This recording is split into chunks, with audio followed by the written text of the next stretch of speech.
Kutoka Njombe, Tanzania, hii ni Top Town Media. Naitwa Mzee wa Tatu, nyuma kamera kama ilivyo ada niko naye Kevo Mnyama.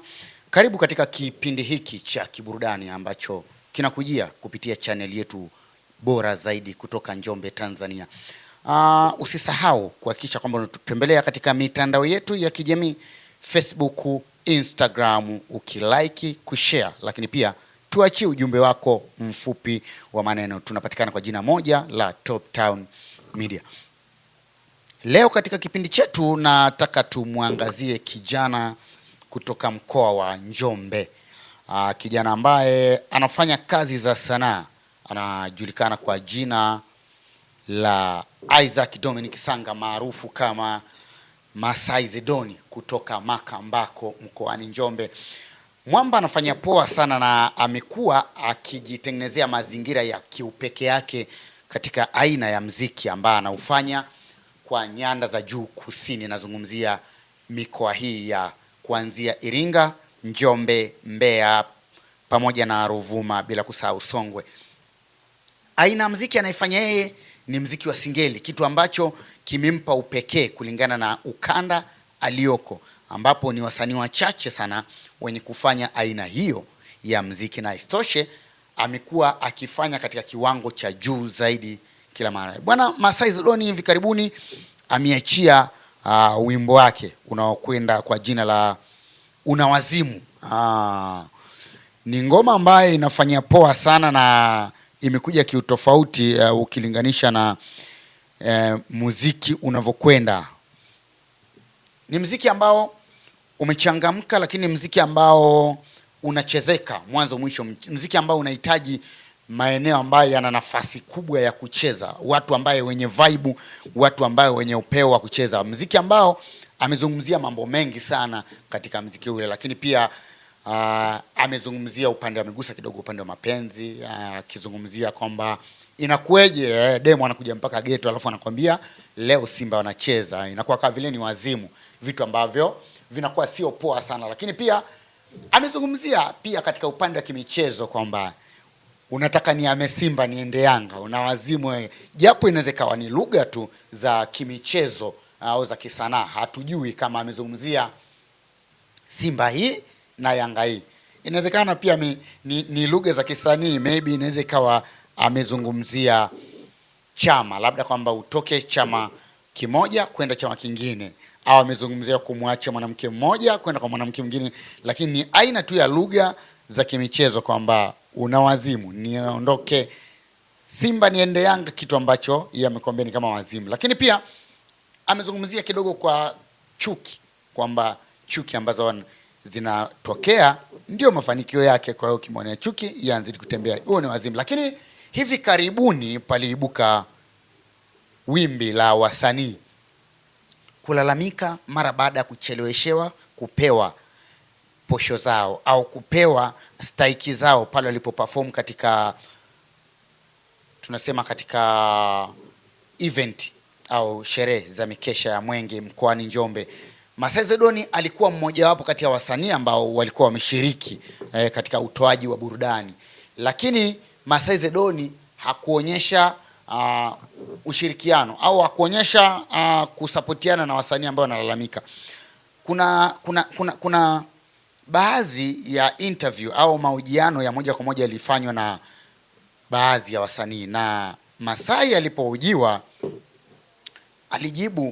aliojiwa na kituo kimoja cha habari, alijibu kwamba wasanii hao wanaolalamika hawana uzoefu na show za kiserikali, na yeye alifafanua zaidi kwamba show za kiserikali unaweza kufanya, lakini ukaja kulipwa baada ya wiki mbili hadi mwezi kulingana na bajeti, lakini pia na uongozi wa event ya sehemu husika uliofanya.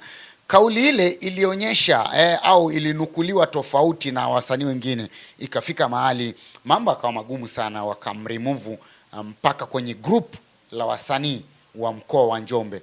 Ndio patu kwa kumbe mkoa wa Njombe hauna tu umoja wa wasanii lakini pia wana grupu lao ambalo wanachat kule kuonyesha makubaliano yao kupitia WhatsApp group ambazo wamezitengeneza wao. Hivyo basi walimremove Masai Zedoni, lakini mbali zaidi kuna mengi akawa yanajadiliwa kule kwenye magrupu ya wasanii wakimuita kama vile mmoja ya mtu au mmoja ya msanii ambaye hana ushirikiano na wasanii wenzake mkoani Njombe, lakini pia wakampa majina mengi, wengine wakisema kwamba ni kama vile chawa, yani anachukua maneno kutoka kwa wasanii na kupeleka kwa viongozi wa serikali, kitu ambacho wao walihisi kinaweza kupoteza sapoti ya viongozi wa serikali kwa sapoti wasanii. Lakini pia walimpa maneno kama hyper kwa kudai kwamba yeye si msanii. Akifanya interview juzi kati na moja kati ya media, aliulizwa kwamba Masai Zedoni, unafahamu kwamba wasanii wenzako wanakuchukia?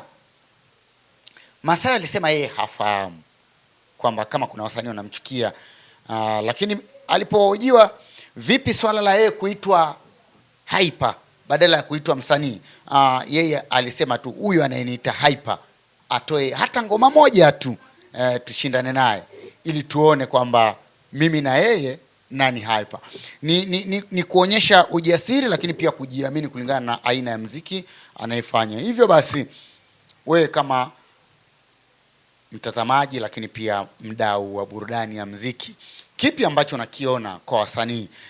Kumekuwa na aina hii ya chuki za wao kwa wao, ina nafasi gani kujengeana chuki wao kwa wao kwenye sanaa? Inainua au inadidimiza?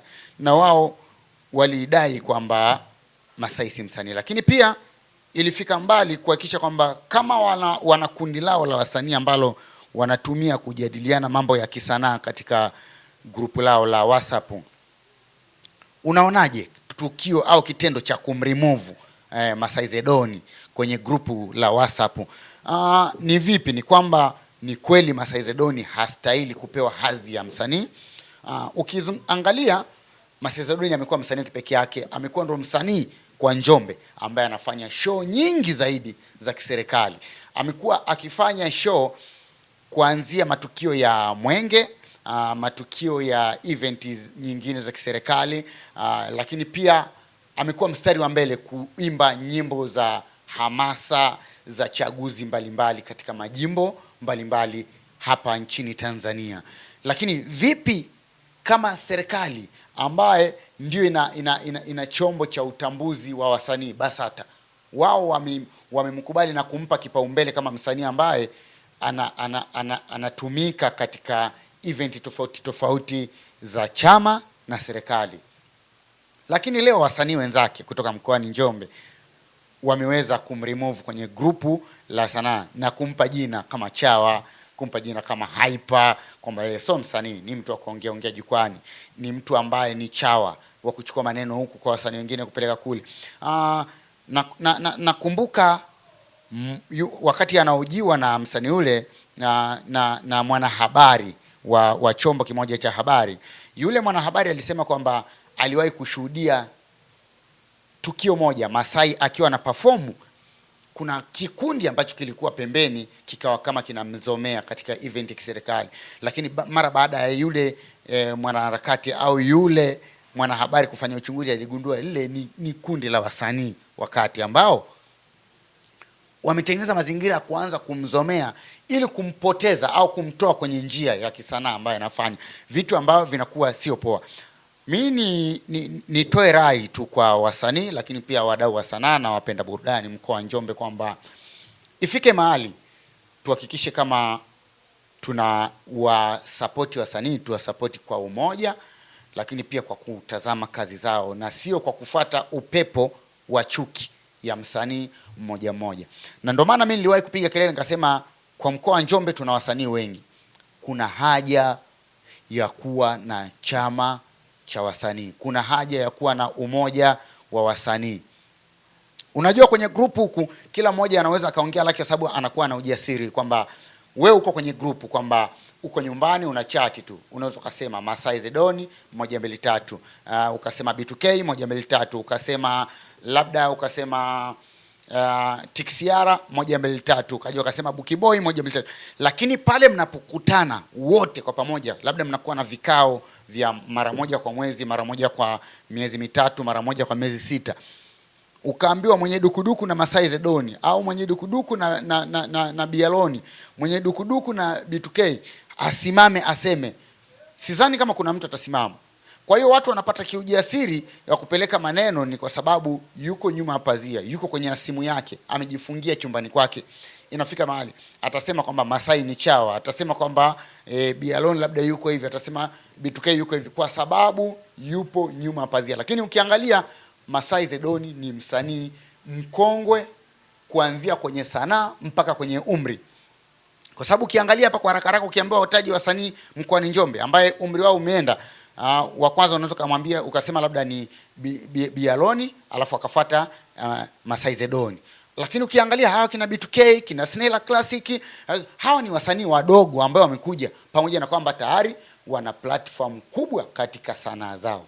Hivyo basi tunataka tujue kwamba tusitengeneze platform ya sanaa tukasahau kwa wale pia ni wasanii wakubwa na wametutangulia na wametutengenezea njia za kisanaa katika upande wa kiburudani. Ni hayo tu, lakini mimi nichukue nafasi kukuambia na wewe kama una lako la kutuambia, hebu share na sisi. Tuachie kwenye komenti yako hapa kwamba chuki zinazoanzishwa chini chini kwa wasanii wenyewe kwa wao zina tija gani katika kuinua gurudumu la sanaa ya kiburudani. Kutoka Top Town Media, naitwa Mzee wa Tatu.